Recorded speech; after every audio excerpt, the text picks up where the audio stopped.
بسم اللہ الرحمن الرحیم۔ السلام علیکم۔ نشہ انسان کا شروع سے مسئلہ رہا ہے۔ انسان سرمست ہونا چاہتا ہے، وہ دنیا کے دکھوں سے بھاگنا چاہتا ہے، اور نشہ وہ عمل ہے جو انسان کے یہ دونوں ازلی مسائل حل کر دیتا ہے۔ نشہ کیسے شروع ہوا؟ یہ سوال آج کے انسان کو اکثر سوچنے پر مجبور کر دیتا ہے۔ ہم نے اس ویڈیو میں اس سوال کا جواب تلاش کرنے کی کوشش کی ہے۔ خود فراموشی کے لیے شراب دنیا کا قدیم ترین ذریعہ ہے۔ تمام مقدس کتابوں اور تمام تہذیبی آثار میں شراب نوشی کے حوالے ملتے ہیں۔ مصر، روم، یونان اور ہندوستان کی تہذیبوں میں اس کو بہت اہمیت حاصل تھی۔ مصر کے اہرام کی کھدائی کی گئی تو پرانے زیورات، صحائف، ملبوسات اور جنگی ساز و سامان کے ساتھ ساتھ بڑی تعداد میں آلات مے کشی بھی برآمد ہوئے۔ اہل روم انگور کی شراب کشید کر کے اس میں سرخ رنگ ملاتے تھے اور پھر پورے شہر میں مے نوشی کی اجتماعی تقریبات ہوتی تھیں۔ جب نشے کی دیوی اہل شہر کے بالوں میں نرم انگلیاں پھیرتی تو تمام حجابات اڑ جاتے، میں تو اور تو میں کی کیفیت وارد ہوتی، اور جب صبح کی روشنی پھیلتی تو ہر بیٹی باپ اور ہر بھائی بہن سے آنکھ چرا رہا ہوتا تھا۔ یونانی اپنی دیویوں اور دیوتاؤں کو شراب میں غسل دے کر مذہبی فریضہ انجام دیتے۔ سقراط اور اس کے شاگرد شراب کے گھڑے چڑھا کر ننگے پاؤں برف پر پھرتے رہتے تھے، اور ارسطو کا دانشور جنگجو سکندر اعظم کا باپ ایک بار پی کر لڑک گیا تو سکندر نے شاہی محل کی چھت پر کھڑے ہو کر اعلان کیا، مقدونیہ کی مائیں دیکھیں کہ وہ اپنے بچوں کو جس شخص کی شجاعت اور بہادری کی داستانیں سناتی ہیں، آج وہ ایک پیالہ شراب سے شکست کھا گیا۔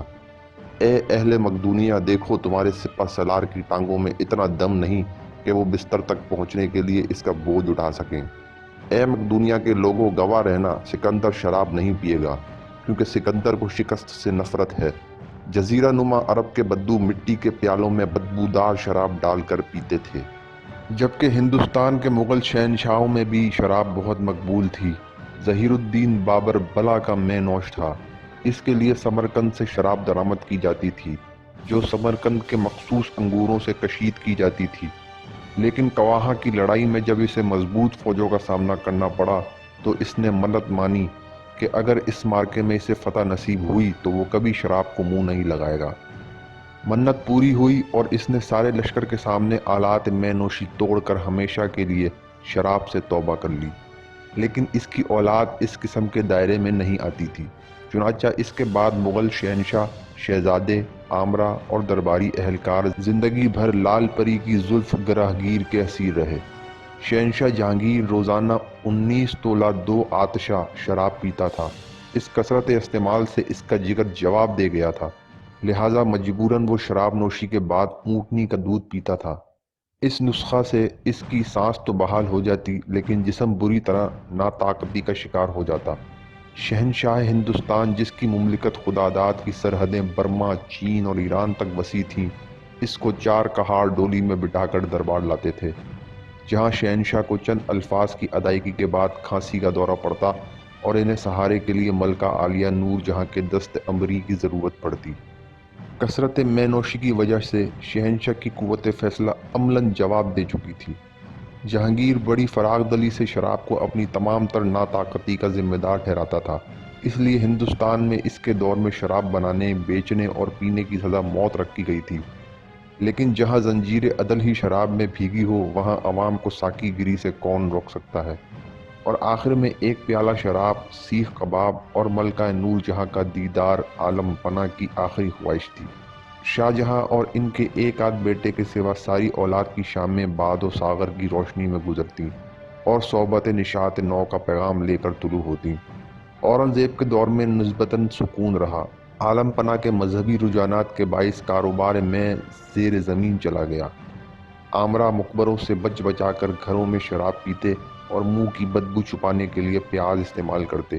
لیکن اورنگزیب کے بعد ہندوستان میں ایسا دور بھی آیا جب محمد شاہ رنگیلا شراب پی کر دربار میں سرِ عام پیشاب کرتا تھا اور درباری اس انداز خسروانہ پر خوشی سے ناچنا شروع کر دیتے تھے، جبکہ آخری شہنشاہ ہند بہادر شاہ ظفر کی غیرت و حمیت کو شراب کی دیمک اس قدر چاٹ چکی تھی کہ ازر کے دوران جب شاہ اسلامی لشکر کی قیادت کے لیے نکلے تو لال قلعے کے سامنے ہی گھوڑے سے گر گئے۔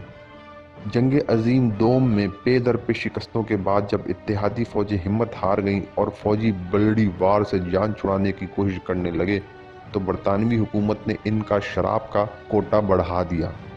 گلگت کی سرحد پر تعینات امریکی فوجیوں کو رم فراہم کی گئی۔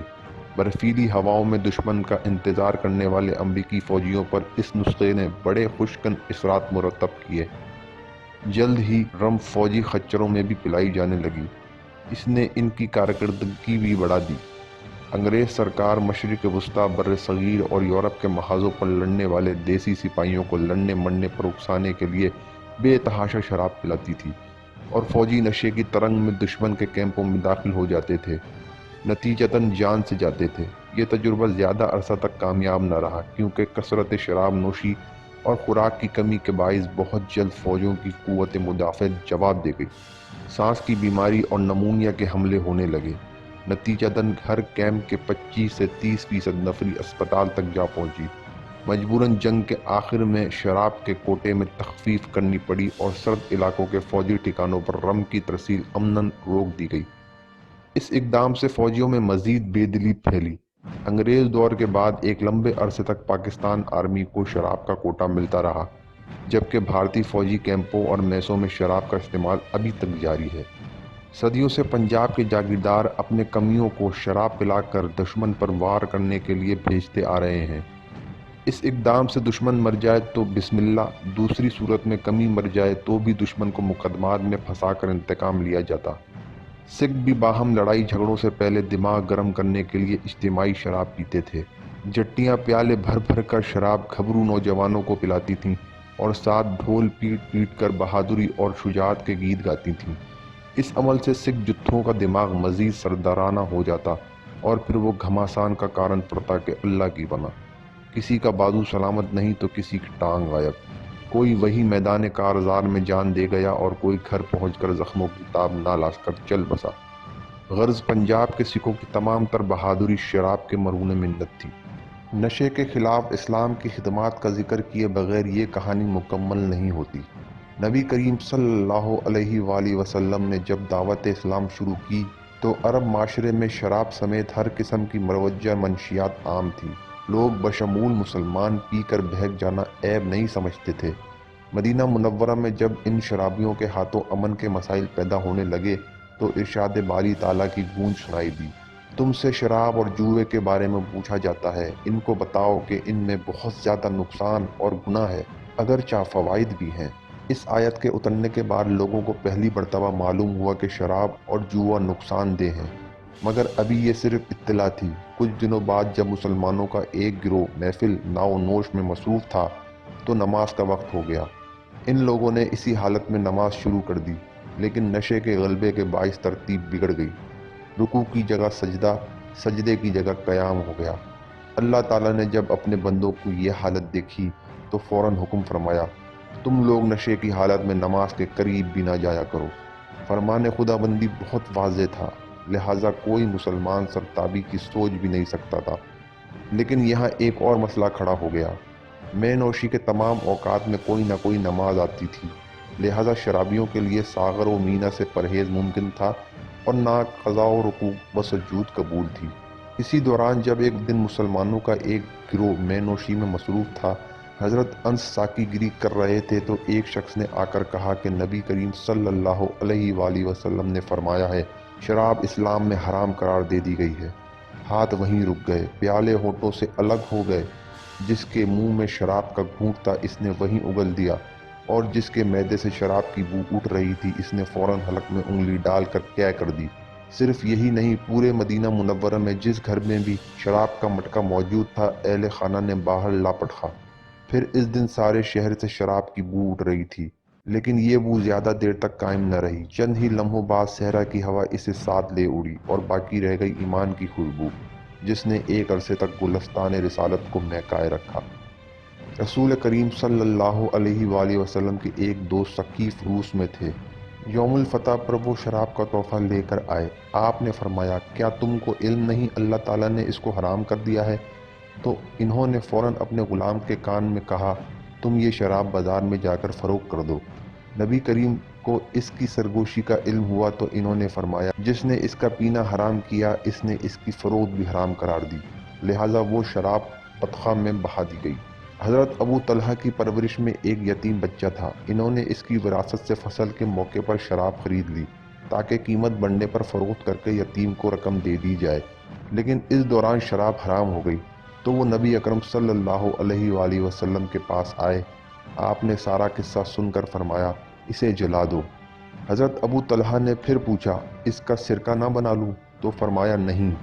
ایک اور جگہ نبی اکرم صلی اللہ علیہ وآلہ وسلم نے یہ فرما کر کہ ہر نشہ آور چیز خمر ہے اور ہر نشہ دینے والی چیز حرام ہے، تمام تر منشیات کے خلاف فیصلہ دے دیا۔